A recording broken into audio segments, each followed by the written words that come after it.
Hello and welcome back, or just welcome if you're new here.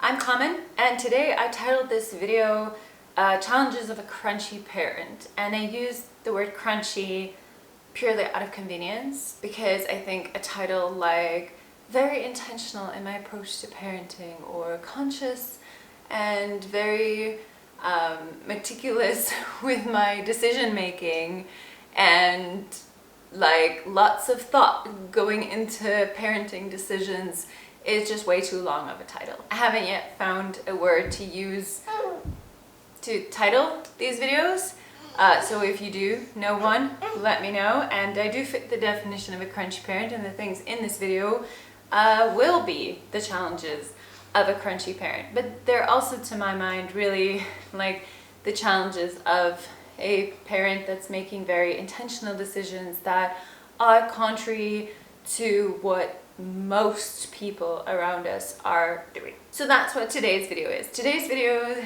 is the challenges that I face as a toddler mom. Alba is 2 years and some months old. As a parent doing things a little bit differently to what I see most people in society are doing. So I have made a video on the challenges of the baby phase. This is specifically challenges of the toddler phase. So I don't think I'm going to be repeating anything that I shared in that video. It's linked down below if you want to hear about the challenges that I experienced in like the first year of parenting. I made some notes because sometimes it's a little bit distracting and hard for me to remember to stay on topic. I don't think that closes, or I don't know how to close it. Alright, so first up is breastfeeding. Breastfeeding for us is still very much going strong, and very much going strong because that is what I set out to do in my breastfeeding journey. I have some breastfeeding videos on my channel if you want to watch that, and the things that I did and I still continue to do, because this is important to me, and I do believe there is a lot of value for children and for mom to be breastfeeding past age of 1, even past age of 2. So we're still doing that. But now the challenge of that is that while there are usually quite a large number of moms that are still breastfeeding in the first year, they drop off quite significantly thereafter, especially in Canada, because after the first year, some people do the 1.5 year maternity leave, but typically after the first year, a lot of children are going to daycare, so they wean them, or just naturally the breastfeeding journey kind of comes to an end as a result of those lifestyle changes. With that, we then start to become the minority in that, and that's fine. But the other challenge with breastfeeding a toddler is that people are not necessarily indifferent to it. Some people literally find it like gross or weird, and so I'm just very mindful that there may be this perception from people if they see it. So I don't have this like little tiny baby when I'm out in public nursing. I've got a toddler who can speak in full sentences telling me that she wants milkies when we're out and about, and just aware that's not everybody's vibe. But nobody said anything to me, but I have had times where I was like a bit nervous that somebody would, like, I sort of would watch people watch me, and then like, yeah, but nobody has made any comments in my direction. And just in the sense of like community, I still monthly attend the Leech League meetings. I'm actually going to that today, so gotta make sure this filming is efficient. Not off to a great start with that. But yes, so I do have my community. I have friends that are still breastfeeding their toddlers, even toddlers that are older than Alba that have breastfed through things like pregnancy, tandem nursing, you name it. So I do find that I have my community with that, but I had to be intentional about that community. That's us, still nursing my toddler. Obviously, yes, she eats solid foods, and nursing fulfills a slightly different function than being her sole food. But no, we never did any bottles. We never did any kind of sippy cups. She never even has like a no spill water bottle when we're out and about. She has a normal looking cup. Yeah, Zuzu stuck in there. a normal looking cup, a normal looking bottle, there's like a twist off cap bottle, and then a container. Take it out. You want me to take those out? Take those out. Okay. Okay. Can you move so I can carry on filming, please? Thank you. Then she has a cup that's like similar to mine, but it has a normal straw. So if it were to be turned over, it's going to spill. And it really is just because it mimics like what I use. Okay, next up, I'm just gonna cover like the food topic while we're at it. And that is food. So this one is hard for me. This one is very hard. And the challenge here is not for us to eat healthy. That for me is okay. Research, nutrition friends, you name it, like I feel very comfortable making health choices. I feel very equipped that if I want to gain more knowledge, like I can source resources, etc. So it's not for me about sourcing that or even making the healthy food or anything. It's more when we're out and about. So we hang out, as you can imagine, with other parents and their children. And children are going to eat what the other children are eating. They're not sticking to their own little lunchbox, which by the way, we actually got a really nice silicone one. I thought I was gonna get a stainless steel one, which would be better, but actually practically silicone one works better. So with that, when we're hanging out with other people, their children are often eating things that I do not want Elba to be eating. The challenge with this is that I respect that other people parent differently. They don't mind if their kids are eating certain things like, I don't know, like goldfish or highly processed foods and things. Now, you may be thinking, oh, well, just let it be when you're out and about with other parents. Like it's, you know, be healthy at home. That's like your 80 or 90 or whatever percentage of the time. And then when you're out and about, just let it be. And I could, but there's two reasons that I don't entirely feel like I want to be doing that. And the first one is Elba doesn't go to daycare. So we are hanging out and doing play dates quite a lot. It's not a small portion of our week. It's a large portion of our week that we are spending with other moms and their children. Now, most of our community is one where their children are usually eating just whole foods that I would be very comfortable for Elba to eat. And the other reason that I'm not just so okay with letting it be is that Elba has weak enamel. This is something that is like, it happened during preconception or during pregnancy, but because of that and because we need to be incredibly stringent to literally save her teeth until her adult teeth come in, it isn't about just like, oh, you know, let it be. Like it really, really damages her teeth when she eats things that are not ideal for her health, like her internal health, and then also with getting stuck to her teeth. So it is our responsibility as her parents to do the best that we can for her and for her health. And my challenge when we're out and about is it's hard to explain to a kid why they can't have the things that other children are having. So in our home, we just don't have those things. They just don't feature. So that's not a challenge at all. Albie? Yeah. What you doing? I'm putting both in. Oh, okay. And then when we're out, I don't want to be telling other parents what to feed their children. So sometimes when we go for play dates at people's houses, that's difficult for me because I'm not in a position to tell somebody what they can and can't feed their children in their own home. And they sort of like bring out snacks or crackers and things like hospitality. That's wonderful. So like how to maintain the important health things that we need to do while being respectful to somebody else, not coming across as too frigid or judgmental, and like managing just that dynamic. And the other dynamic to manage, Elba having a healthy relationship to food, us not like necessarily dictating to her what she can and can't eat and creating like a fear of certain foods. Like we don't want any of that either. So it's like maintaining a good relationship with food, not breaking connection to other people by being like overly rigid about this stuff, and also maintaining my kid's health and preserving her teeth. So yeah, that one's been a real challenge for me. And the challenge there also like stems, it like kind of goes into a bunch of other challenges. And like sometimes when I make these videos, it sounds like a lot of the challenges are in relation to other people.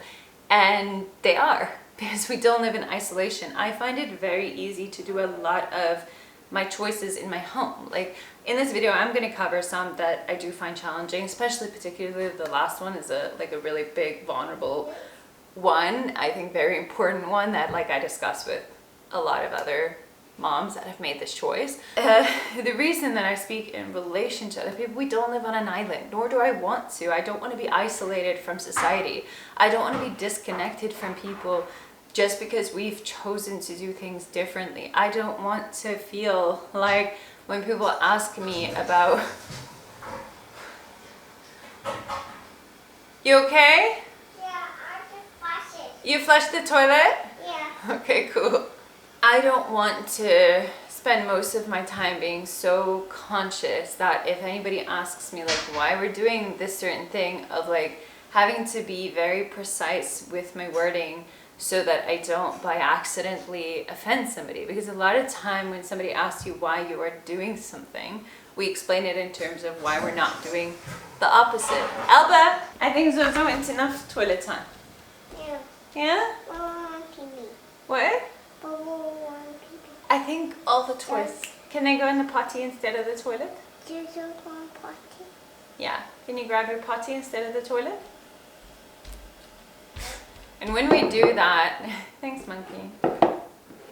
And when we do that, that often comes across as like judgmental to the other decision, that someone who is doing that, etc. And that's the hardship, is like, I remember somebody said to me, like, you parent your kid however you parent your kid, I parent my kid however I parent my kid, and I don't really care. And they meant it in a nice way. And the thing is like, but I do care.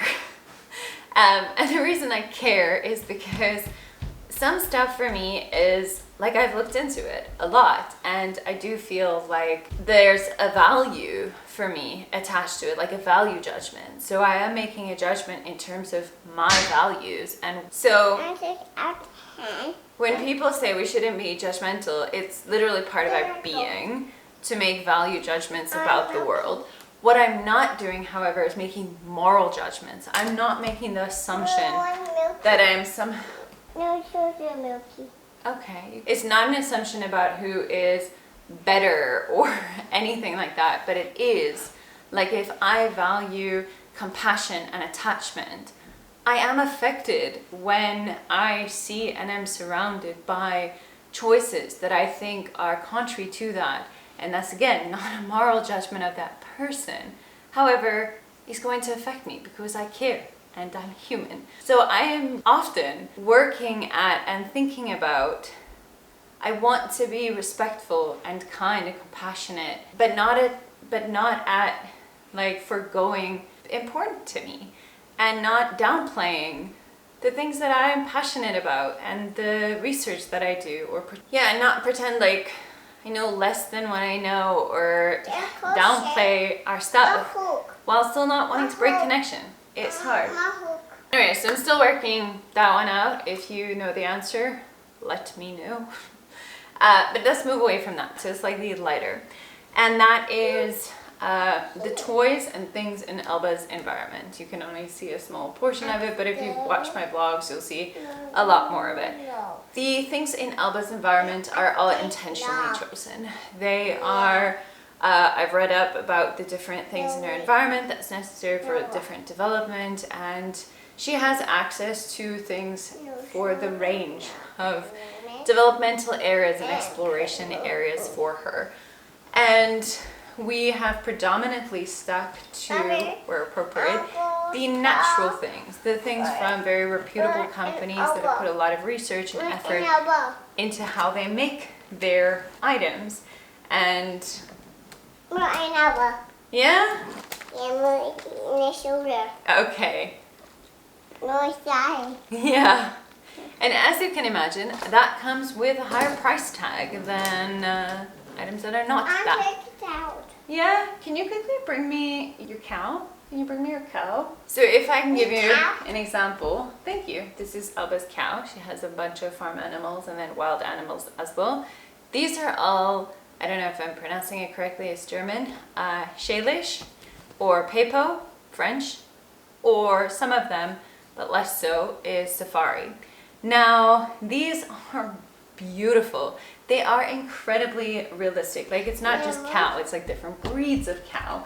Thanks, monkey. And their feet, in this case they're a cow, so their hooves are literally would it's cow. it is cow.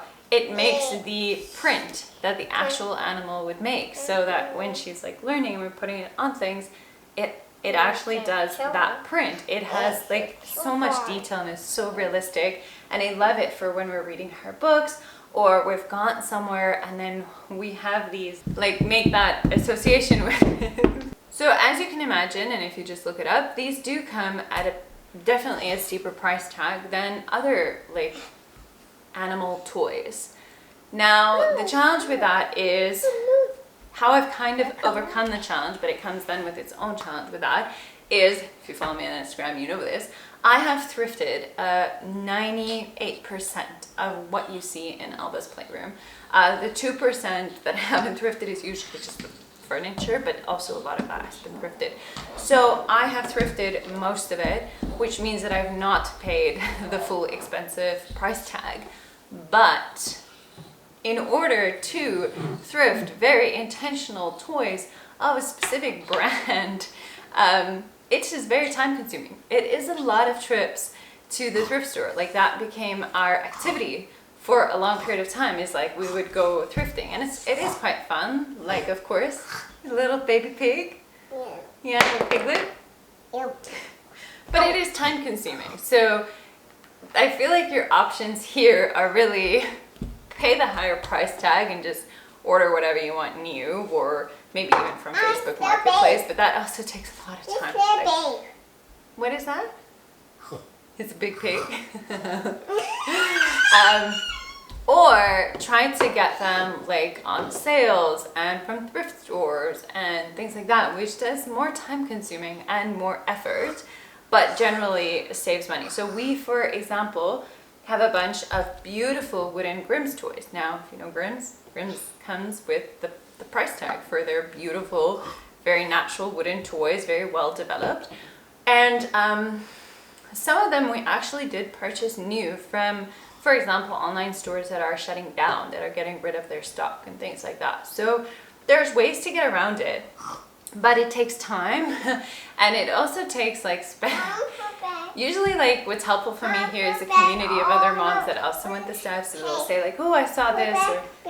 So anyway, we've worked that out, but it is more time consuming than if you're just buying the stuff new, but I haven't paid the price tag for the new things. Oh, it also takes patience, obviously, because I can't just get the thing I want immediately. With Alba's toys that you saw there, like the different types of animals have taken us long to build up. It's actually like one of my favorite games when I get back from the thrift store, is to ask my husband to guess which animal we found on that day. Anyway, let's move on to a different topic. Great, so next topic is child spacing. We have been very intentional about child spacing. Where's my $10? But in short, it's there in your till, in your cash register. It comes down to like, it's for health reasons, it's for like giving this kid so much and the attention to that and all of that. So it's something that I feel very strongly about, and there was no doubt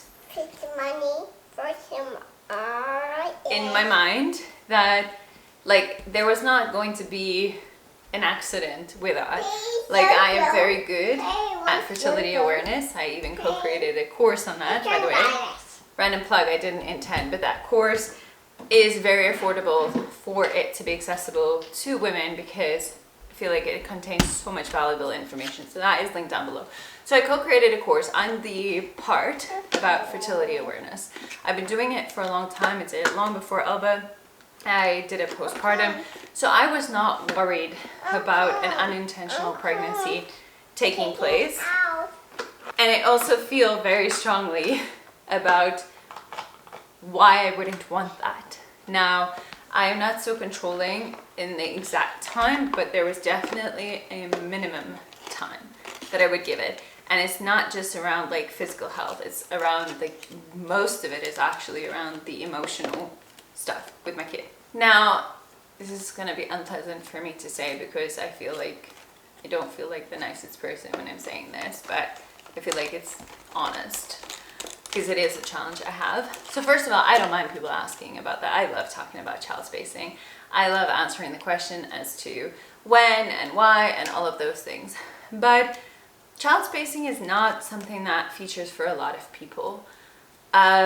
Maybe I do find that a lot of people do have many unintentional pregnancies for whatever reasons, and maybe there was like a very small chance of it happening, whereas others was more chances of it happening. But then for other people, it's very normal to have like a 2-year or less gap between your children. That's like a very common thing. Now, as being a parent and hanging out with other parents, there's lots of parents that will be like, okay, I'm gonna have like another kid, and they do, and we're still intentionally child spacing. Sorry about the ramble. Getting there, it's just, like I said, a bit vulnerable to share this. But it's then very hard for me to relate to the complaining.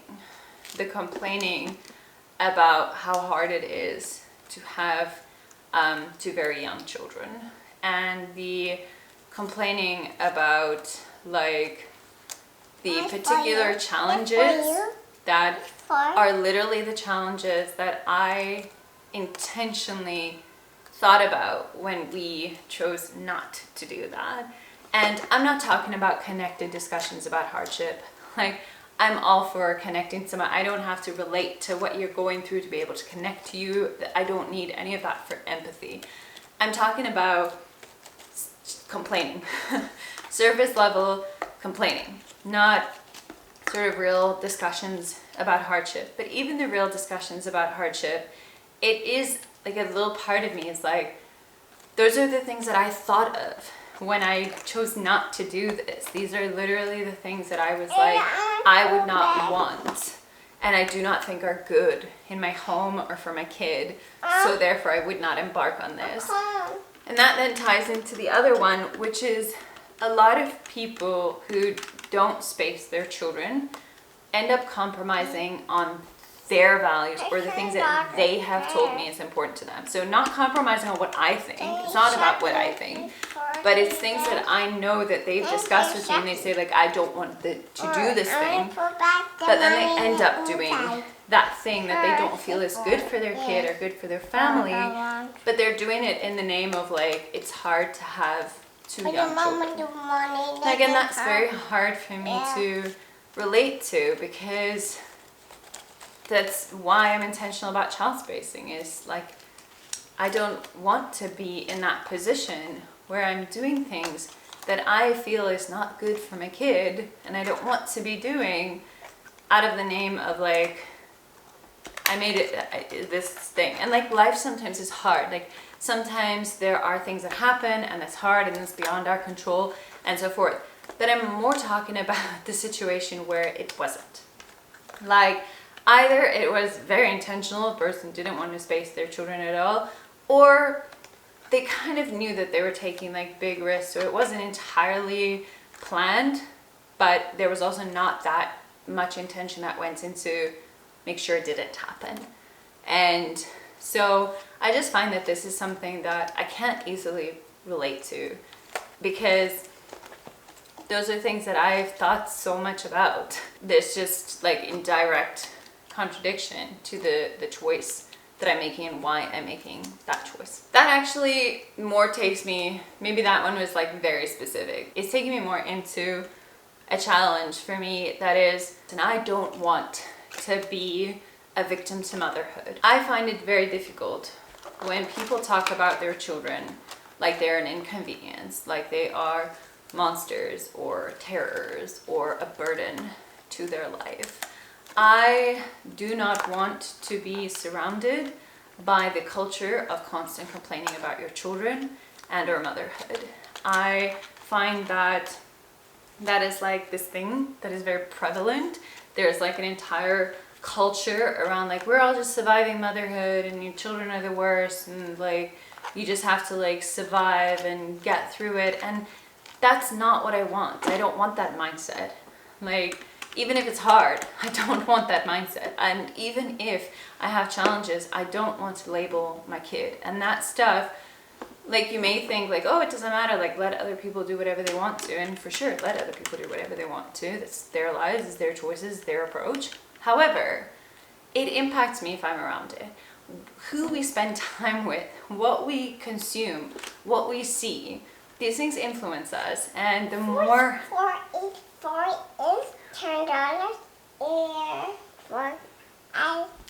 The more we have that in our lives, the more it influences us. And I find that it impacts my well-being as a parent. And I don't mind it in like the minority, like every now and again. But this is not something I want in my life. And this is not unique to people who don't child space.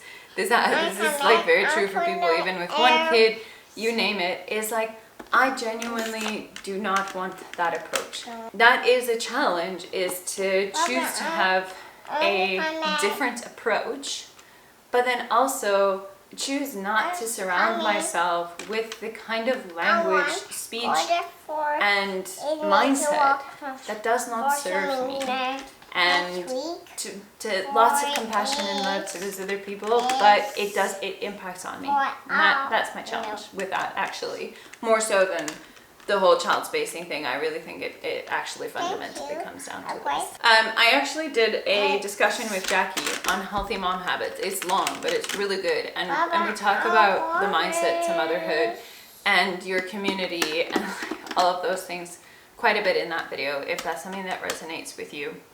And I feel a bit sad that in this video I'm not able to communicate that better. It might come across as being a little bit like harsh or so, and really not my intention. Like I said a few times in this video, I really don't want to be disconnected from other people just because I've made choices that are different. That's not a fun time. All right, next up we have something lighter, screens. So in my home, I do not find it to be a challenge not to use screens. I covered this in other videos. I will cover this in a video, like more specifically like how we manage to not have screens, but honestly, it's not something we do. It's not something I think about. It's not an option. It's not happening. There's no like videos, tablets, like TV, nothing.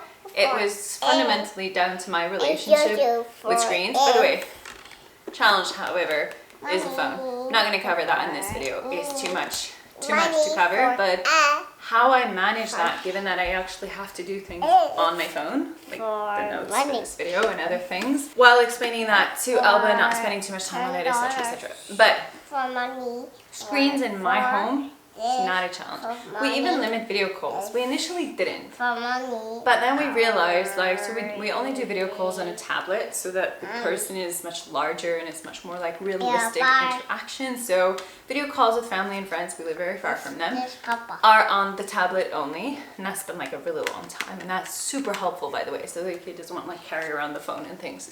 And also it's just like sort of like in one place, like we sit here and we do it. But for $20 money. Okay. But then we found that can also become like a little bit of a passive entertainment thing. So we started making sure like we observe Elba with that, and we kind of like limit it to how many people in a week and also how long we chat to them for. And sometimes like I may actually schedule those calls when Elba's asleep. That was a bit of a derail. So that's been a huge challenge for me, but I'm very aware of it, is that the no screens thing is like different to other people. And I don't love the idea of asking somebody else in their home to turn off their screen. Now, I'm grateful that that has not happened much, that I've been in that position. I think like once, and it was the TV was on to play music, so I just asked if we can turn the screen black. And the reason I say this is like I once saw, I don't know if it was Facebook or Reddit or whatever, but people discussing this, and like people had really, really strong opinions that you are entitled if you ask somebody in their home to turn off their screen. And I think the discussion was like around people, you know, it's like some people just have it on like background sound throughout the day. And maybe that's easy for them, but if you don't do that, I find it like incredibly distracting, even if I didn't have a kid. But people have very strong opinions about whether you are or aren't okay to ask somebody to turn off a TV that is on for background sound when you are there for a social function. So anyway, that has not yet happened for us, but I'm just like very aware that like that's gonna be awkward if it does, and I don't want to come across as entitled. I don't know. Anyway, what has however happened is that I have left somewhere because a screen was on and it was the activity for the children to like sit and watch. So I just like politely excused myself and I left. So that has happened. So in general, I don't find this super challenging because we don't really do activities where screens feature. We typically in summer and spring, we're out in nature, we're out doing things, and most of our play dates are in the morning. So it's very rare that someone's going to want to turn their TV on at like 10 o'clock in the morning while we're there for a play date. So it's not been a huge thing, and I think that's mostly because of like how we arrange the activities. But it's something that I am aware of, and it may become a greater challenge the older Elba gets. Okay, now I've got just like one left. Okay, it's like two, but it's one. Alright, so this is the big one. This is honestly, for me, the biggest challenge of being a crunchy parent by far. And that is the decision for Elba not to go to daycare. And not just for Elba not to go to daycare, for Elba to be with me, her primary parent, for like the whole time, essentially. And that's a decision we made a long time ago, like before pregnancy even. And it's important to us, like very important to us. So the challenge now with that is that we went from being two professionals earning an income. I had my own business that I had spent many years building up. It was in a very great place. I'm incredibly proud of it. To moving to a new country. Oh, can you imagine the expenses that come with that? And starting from scratch, at the same time becoming a predominantly single income household. Now, it isn't easy in our modern world to be a single income household. Like, I need grapes. I'm not sure we have grapes. We have raspberries. Do you want raspberries? What's raspberries? We only have raspberries. Raspberries. Do you want? Yeah. Okay, I'll go grab it. What's blackberries? I'll check if we have blackberries. Right, so the challenge here is that we forgo and we do not live the same life that other people of similar factors whose children go to daycare and who are a dual income household have. Like, we forgo a lot of what we may be used to do and have before we had a kid, and what other people in a similar situation but who continue to be a dual income household, both parents working full-time, have. And that became more a thing in toddlerhood, because here in Canada for the first year a lot of other parents are also on maternity leave, but then they all start to go back to work thereafter, and I didn't.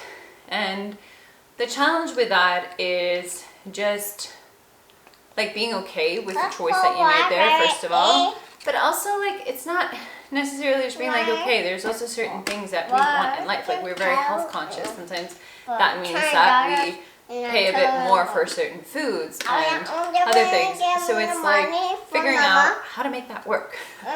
And the other challenge with that is that I said predominantly single income household. We are not entirely a single income household because I do still work. Now, how much I was going to be able to work, we didn't know. So I was like scaling down my business the more pregnant I became already. And I didn't know how much I'd be able to take on. And it's a lot of adjusting to a new country and things. So I ended up being able to do less than I thought that I would in the first year. And in the second year, I really thought that I would be able to do a lot more. But then, unfortunately, my husband then struggled with some health things. Also, like as a result of us moving here. So that I've discussed like in other things. Again, we choose to naturally recover from stuff. So that then takes a lot longer to sustainably become healthy again. But it did impact on our resources as a family in terms of what I was then taking on in the home to be able to support him so that he could continue to work through this healing journey. And then just be able to do, oopsie. Mama's receiving a call. I'm just gonna cut that. Now that's very unique to us. Now, but the reason that I'm sharing that is because while that may be unique to us, that challenge is not unique to us. So I have friends, you okay? Who've made a similar decision, and their husbands may not have had health issues, but they do have maybe a child that needs them a lot more than mine does. And a discussion that I've had with friends that have made similar choices is just like being realistic about how much we can work at different phases and how that work gets done. So what projects can I commit to? What are the things that I can realistically take on, and when do I get them done? And then how do I get them done without compromising on our parenting, without compromising my health and my well-being, and having the energy for other things?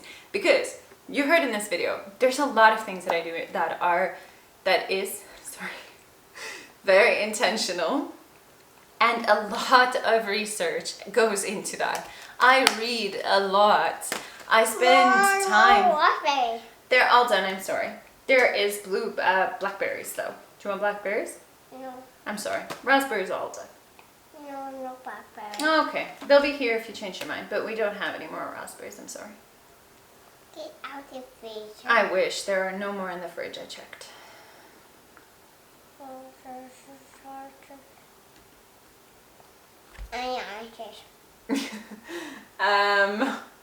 Jag kopieer sto boos die wil gaan om.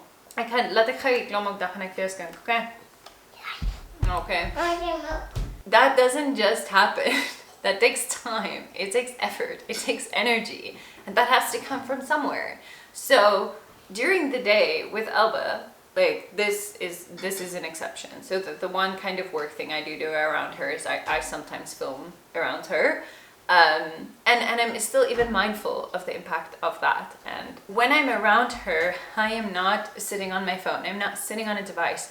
I do sometimes read. So I do read parenting books and health books and other books when she's busy playing and she's reading. I make food around her. I do life around her. Like I don't just sit and sort of watch her and play with her. Yeah.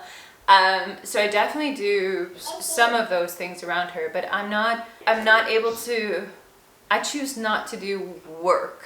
I'm not going to sit on a laptop around her. I'm not going to be so distracted that I'm not able to be present with her. The things that I do when she's awake are things that she can participate in. So when I'm reading, it's usually when she's reading and we're just sitting here. We read outside. We read a book together. And that means that the times that I'm able to actually get like work done is when she's sleeping. She also has a play sitter. So someone who comes, and it is what it sounds like, they just play with her.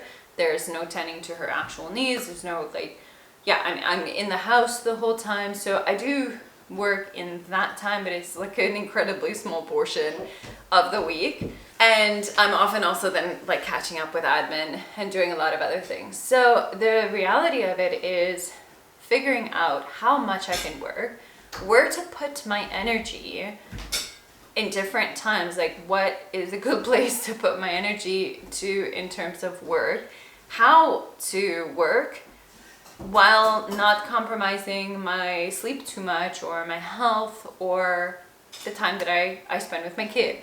And this is a real challenge, I think, for most people who choose not to send their kids to daycare is figuring out like the financial aspect of it. But is that a good way to phrase that? I don't know. I can't come up with a better way to phrase that right now. And figure out like how to make it work, because for us it's so important that we're going to figure out like how to make it work. And the challenge here for me, I swear I could make a whole video on this alone. It wasn't like an egotistical thing. I did not feel like, how do I phrase this? I did not feel egotistical about being just a mom. I don't mind if people say that or ask me about that. I don't take offense. But I am very aware of what I forewent with love and by an intentional choice. But I worked really hard to build up my business, and then I just sort of like, it still continues, but like at a minuscule scale of what it used to be. And maybe one day I'll build it back up when my children, future children also, are older and they don't need me as much. This part of their lives is just so important to us. And there's actually a really nice podcast about this, where like there will come another time where I can put so much of me like back into other projects. And for me right now, that's not this time. It's not when I have children that are very small. And this time is like for them. And there's other times in my life that have been about me and have been about building a business or other projects. I'll be back. Thanks, monkey. Yeah. I'm now in bed. Huh? This. What about it? Tower. You want to play with your tower? Okay, I'm almost done. And then you can play with your tower. Anyway, so it's really just about like figuring that stuff out, and also like not being a victim to the choices that you make with that. That actually brings me to the end of my video, but I will say this. I'm going to talk about this topic and our life here in Canada, our choices, our finances, so to speak, a lot more in other videos. I've decided that I'm going to share more about that, and the reason I'm going to share more about that is because of how much thought goes into it and how much effort goes into being healthy in a way that's still affordable and doable, parenting in a way that we're not compromising on our values, and figuring out how to make it work even through challenges like moving to a new country. I don't know if you know, like if you know my history, but I was 5 months pregnant when we moved here with Elva. And like I'm making shadows. Yeah? Yeah. I'm making shadows. Okay. I'll share the camera. Yeah. Alright. You make some sourdough for us? Yeah. Anyway, and there's a lot of things that I think are worth discussing with that, because while there are some factors that are unique to us, in general those challenges are not unique to us. They play out differently in other people's lives, but there are still similar things that other people have. We still have goals and things that we want for our family, so it's like, okay, how to make that stuff happen. So I will be bringing you a lot more videos about that. They're probably going to be, though, more in my vlog format than a sit down like this, because they're really just like about sharing more about our lives and our lives here in Canada, and building the life that that's important to us and that we love on a day-to-day basis. So anyway, with that being said, I definitely went on a bit more discussions in this video than I had originally intended to. I don't know if we're late or not for our thing. But I want to thank you so much for being here with me today. I'm eager to hear your thoughts in the comment section down below. And it's always super useful for me if you like and subscribe to my channel. So see you in the next video.